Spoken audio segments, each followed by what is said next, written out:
Bonjour, ici Cécile. J'espère que tu vas bien, que tu passes une très belle journée jusqu'ici.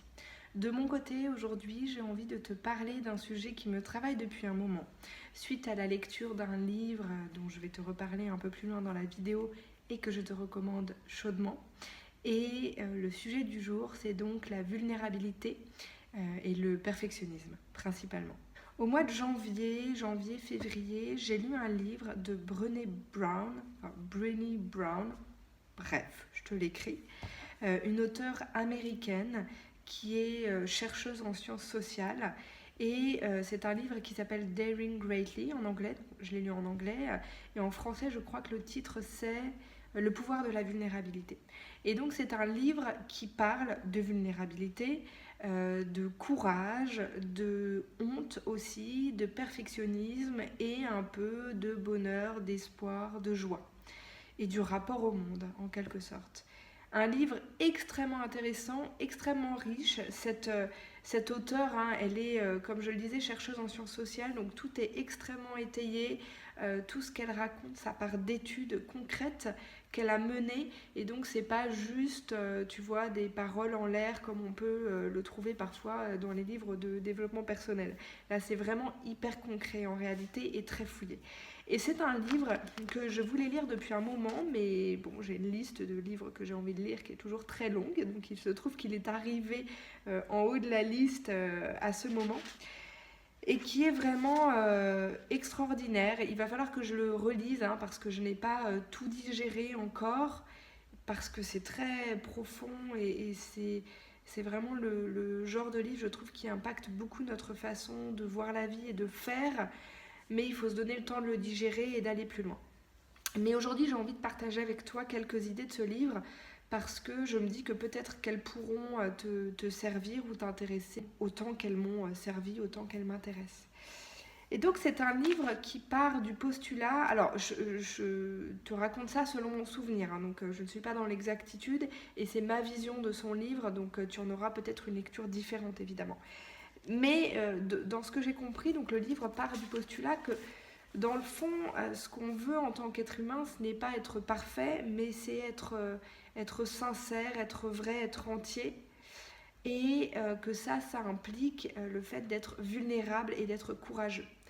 Et donc, dans la vie, être vulnérable et courageux, c'est des choses qu'on veut cultiver, qu'on veut développer parce que ça va nous amener à vivre plus vrai, plus proche de nous et à améliorer notre rapport au monde.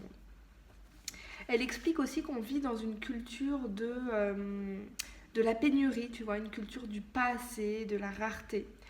Et que ça, c'est assez dommageable au fait d'être vulnérable et d'être courageux. Dans mon souvenir, dans la façon dont elle articule, cette culture de pénurie, ça a un impact sur la façon dont on se perçoit, nous, comme n'étant jamais assez bien. Et ça nous pousse aussi à être dans une démarche de perfectionnisme, donc à nous placer du point de vue du regard de l'autre, plus que dans une démarche où on va considérer qu'on est assez finalement et qu'on se suffit à nous-mêmes. Et du coup, c'est une idée extrêmement importante. Elle parle aussi de l'idée de résilience énormément. Parce que pour vivre dans le vrai, pour être plus proche de nous, ça veut dire aussi qu'il faut qu'on soit capable de surmonter les déceptions, surmonter les difficultés de la vie. Et la résilience, elle appelle ça the shame resilience, donc la résilience à la honte d'une certaine manière, c'est être capable de se dire que là, ce qu'on vient de vivre, notre échec, oui ça fait mal, oui c'est décevant, oui c'est difficile à vivre, mais nos valeurs principales, ça n'est pas le succès et la reconnaissance, nos valeurs principales c'est le courage et que donc on peut surmonter ça, on peut surmonter la difficulté. Et ça, c'est hyper important parce que développer comme ça cette capacité à être vulnérable, donc à s'exposer tel qu'on est, et donc à faire face à peut-être une barrière ou une difficulté, combiné avec le courage, c'est ça qui va nous permettre d'être entier, d'être vrai, d'être plus nous-mêmes. Donc c'est hyper important comme idée et la façon dont elle le développe, c'est assez génial, quoi. Elle parle beaucoup ensuite du fait d'avoir de la compassion pour soi et d'être capable de faire preuve d'humanité aussi par rapport à soi, ce qui va nous permettre d'aller plus dans cette démarche d'entièreté et de vulnérabilité. Et puis elle parle pas mal du perfectionnisme, et ça c'est un sujet qui m'a beaucoup touchée, puisque j'ai toujours eu une bataille interne entre un certain perfectionnisme que j'ai longtemps eu et une envie de faire, une envie d'avoir des résultats, d'avancer. Je bois un peu de thé. Et pour moi, le perfectionnisme, enfin, ça fait longtemps que j'ai en tête l'idée que ça mène à la procrastination. Bon, c'est quelque chose que j'ai ressenti personnellement, lui aussi bien évidemment. Et là, elle développe beaucoup cette idée, et d'une façon que je trouve très, très intelligente encore une fois. Elle parle notamment du fait que le perfectionnisme, je regarde mes notes, le perfectionnisme, ça n'est pas le fait de se battre pour l'excellence ou d'essayer de faire du mieux qu'on peut. Le perfectionnisme, c'est faire passer ce que pensent les autres avant ce que nous on pense ou ce qu'on ressent. Et c'est donc se pousser à être dans le plaire, dans le prouver, dans le performer, au lieu d'être dans le faire, dans la réalisation et dans le vivre quelque part. Et donc c'est hyper dommageable pour nous et aussi bien évidemment quand on l'enseigne à nos enfants. Et puis elle donne quelques mantras comme ça qui m'amusent pour aller au-delà du perfectionnisme, comme Quick and Dirty wins the race. Donc en gros, rapide et brouillon remporte la course, ou Perfection is the enemy of done. Donc la perfection c'est l'ennemi du fait, enfin du fini. Et aussi Good enough is really effing good. Donc assez bien, c'est vraiment super bien. Parce que l'idée, c'est de faire, c'est d'avancer dans sa vie et de faire, et de ne pas être bloqué dans ce perfectionnisme qui nous empêche déjà d'être vrai, d'être nous, et puis qui nous bloque finalement dans nos projets, qui nous empêche de faire quoi que ce soit. Et finalement, vivre dans la vulnérabilité et dans le vrai, c'est aller de l'avant et c'est faire les choses même si elles ne sont pas parfaites, et même si on sait qu'elles ne vont pas forcément plaire à d'autres, et c'est ne pas vivre au travers du regard de l'autre, mais au travers de notre courage et de notre impulsion de vie pour faire les choses. Et alors il y a une idée aussi dont elle parle que j'adore, qui est le fait de cultiver le courage d'être dans l'inconfort, parce que c'est indispensable au développement. Et ça, c'est une idée que j'adore, parce que je trouve qu'il y a un équilibre à trouver entre le fait d'être dans une sorte d'autoflagellation et de jamais être... de faire trop et de se faire mal quelque part, et puis l'idée de jamais vouloir faire quelque chose de difficile. Et l'idée de cultiver comme ça le fait d'être dans l'inconfort pour grandir, et de repérer les choses inconfortables comme des leviers de croissance et de développement, c'est une idée que j'aime beaucoup, parce que finalement on peut l'apprécier cet inconfort. Quand on sait ce qu'il y a derrière, le potentiel de croissance, de développement pour nous qu'il y a derrière, autant apprécier cet inconfort. Et du coup j'aime cette idée-là. C'est un livre où on parle aussi de parentalité, dans la façon d'éduquer par exemple nos enfants, de les éduquer pour qu'ils deviennent des adultes entiers qui vont oser, qui vont être dans la vulnérabilité et dans le vrai pour eux-mêmes.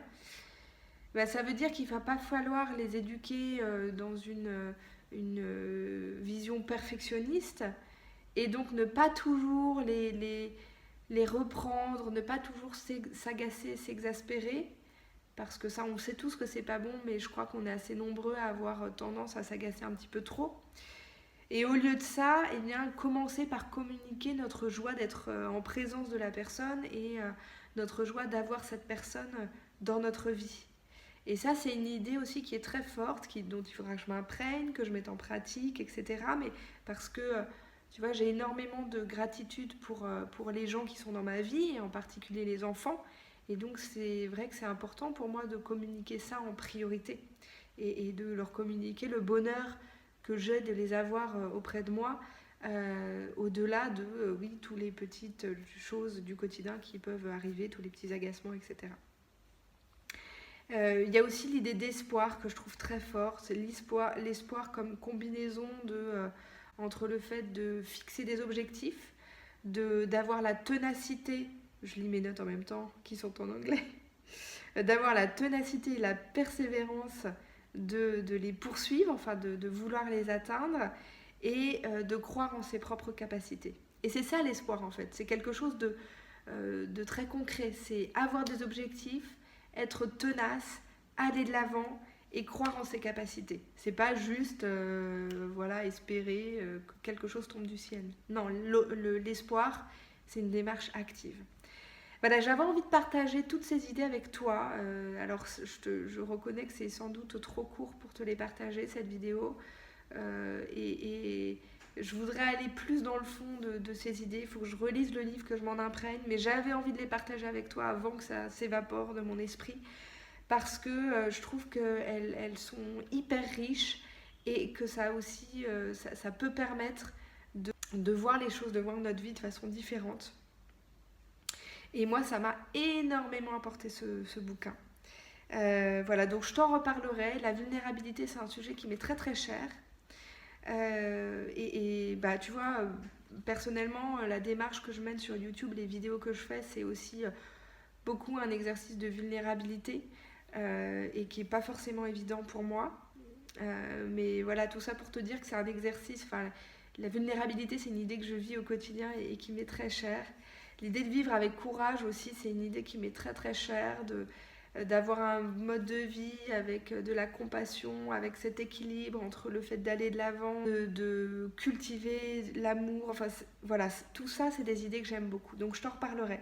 J'espère qu'en tout cas ce petit survol peut t'apporter des petites choses, des bribes d'idées, peut-être une petite idée que tu vas retenir, que ce soit sur l'espoir, sur le perfectionnisme, sur le fait d'aller de l'avant, sur la résilience, sur la vulnérabilité, sur le courage.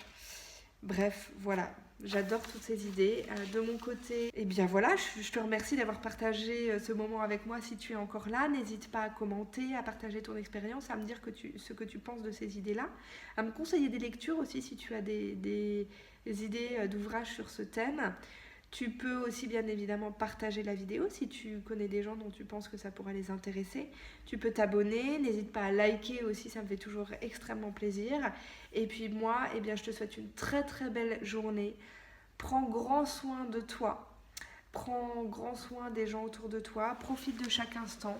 Et moi, eh bien, je t'embrasse et je te dis à très vite. Au revoir.